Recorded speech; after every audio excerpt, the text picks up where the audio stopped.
안녕하세요. 맘띠입니다. 이제 오늘은 2023학년도 지방거점 국립대 충북대학교 입시 전형과 그다음 주요 현황에 대해서 말씀드릴까 해서 이렇게 방송으로 찾아뵙게 되었습니다.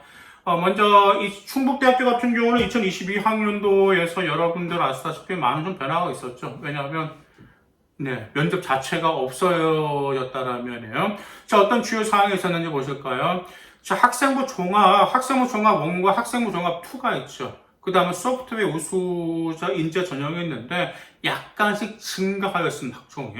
근데 반면에 학생부 교과에서는 감소가 있고요. 그 다음에 학생부 교과 국가보훈 대상자 전형은 감소폭이 있습니다.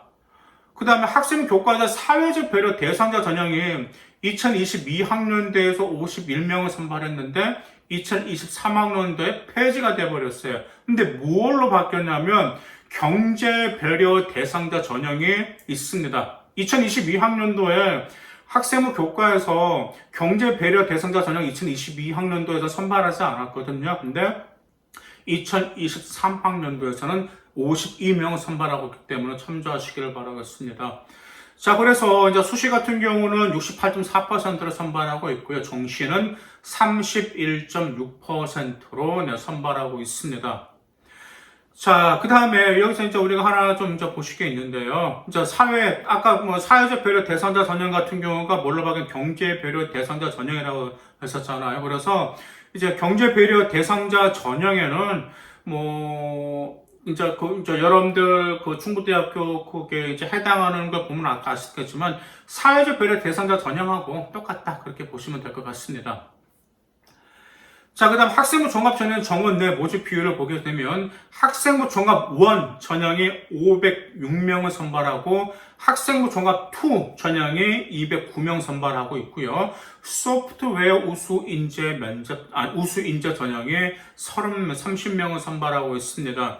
그럼 학생부 종합 1과 학생부 종합 2 어떤 차이가 있을까요? 물론 소프트웨어 같은 경우야 이제 그 이름이 말 그대로 그쪽인데 차이가 무엇이 있냐면 학생부 종합 1은 일괄 합산 그래서 수능이 미반영입니다. 근데 반면에 학생부 종합 2는 똑같이 일괄이지만 수능 최저 학력 기준이 있어요. 반영을 한다. 그래서 수능 최저가 있는지 없는지에 따라서 학생부 종합 1과 그다음 학생부 종합 2가 있습니다. 그러니까 이제 이거겠죠. 이제 학생부 종합 수능이 미반영이니까 이제 내신에 자신 있는 학생들 같은 경우는 말 그대로 학생부 종합 1을 지원하겠지만 반면에 내신은 좀 자신이 없다. 그렇지만 이제 수능 최저는 자신 있다. 그런 학생 같은 경우는 학생부 종합 2로 이제 지원하겠죠.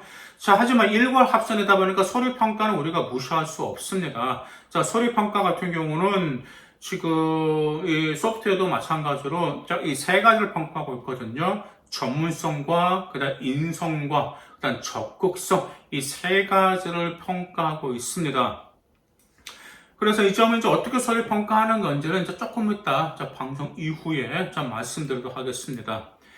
자, 수능 최저는 어떻게 될까요? 수능 최저는 이제 세 과목을 반영하는데요. 이제 인문계열 같은 경우는 3합 13등급 이내고요. 자연계열도 3합 13등급 이내인데, 수의과 대학 같은 경우는, 그 다음에 약학대학 같은 경우는 8등급 이내고, 의학과는 5등급, 그 다음에 간호학과는 11등급 이내를 요구하고 있습니다.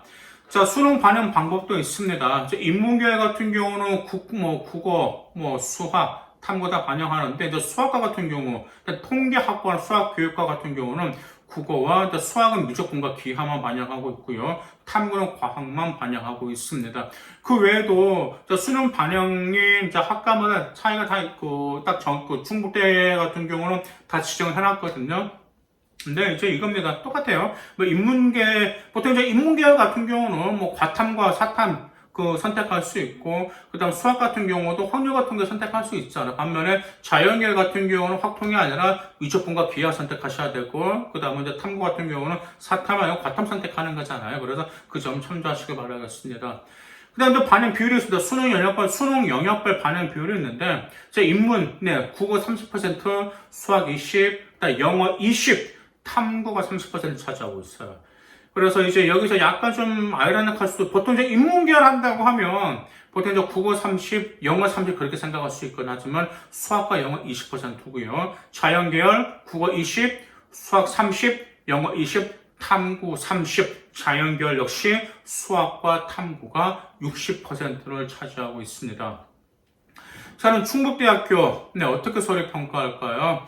자, 일괄 합산이다 보니까 이제 또 자기소개서도 없어요.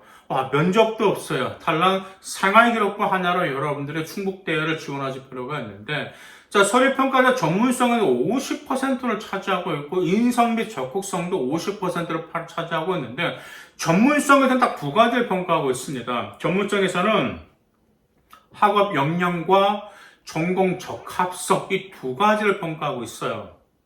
그래서 이것을 이제 어디에서 충북대는 많이 보냐면 과세특, 전공과 관련된 과세특 내용에서 많이 평가하고 있고요. 일단 동아리 활동에서 평가하고, 동아리 활동에서 하는 탐구 또는 연구 활동이 있죠. 거기서 평가하고 있습니다. 일단 독서 활동도 평가하는데, 이제 여러분들 아시다시피 독서 활동이 이제 거의 이제 미반영이 된다고 하니까, 굳이 안 할 필요가 있나? 절대 안 합니다. 생활기록부 과세특과 그 다음 창시 활동은 독서 명토 활동 들어갈 수 있어요. 그래서 충북대 같은 경우는 독서 활동 어떻게 평가하게 되냐면, 여러분들 어떤 탐구 활동 하잖아요. 동아리에서 탐구 활동을 하든 진로에서 탐구 활동하든 그 다음에 이제 학교에서 어떤 수행평가와 전공과 관련된 어떤 수행평가 그런 진로 보고서가 있을 거 아니에요? 그런 활동을 하면서 어떤 책을 같이 활용하면서 심화시킨 활동들, 이런 류의 독서 역량을 충분히 보여줄 수가 있습니다. 그럴 때 이런 역량을 통해서 충북대 같은 경우는 여러분들의 관심도에 대한 열정도까지 평가하고 있어요. 전문성에서. 이해가시죠? 적극성은 또한 한 가지 또 우리가 볼 수 있냐면, 이제 인성 및 적극성이 50%잖아요. 이건 적극성에서, 자, 이건 학업에 대한 자기수적인 노력, 그 다음 교내 활동 참여도 이거 많이 평가하고 있습니다. 특히, 이 적극성의 핵심은 전공 분야와 관련된 교과, 비교과 활동 여부가 핵심이에요.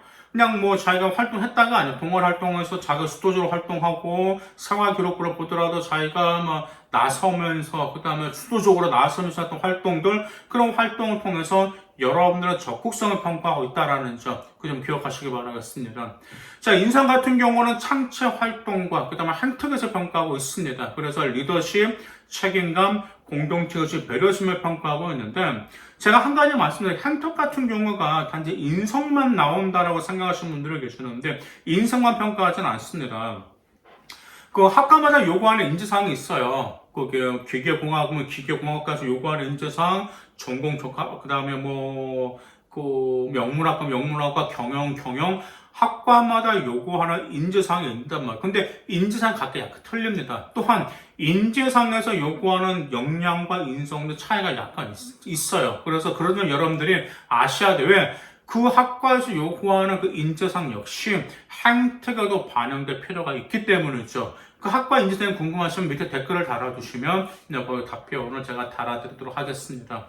그 다음에 이제 자소서가 이제 없죠. 일괄 전형이죠. 면접도 없습니다. 정말 생활기록부 준비 완벽하게 하셔야 되기 때문에 지금 여러분들의 전공을 어떻게 심화시킬 것인지, 그 다음에 여러분 적극성 어떻게 보여줄 것인지, 그 적극성을 어떻게 보여줄 것인지 그 점을 미리 잘 준비하시길 바라겠습니다. 감사합니다.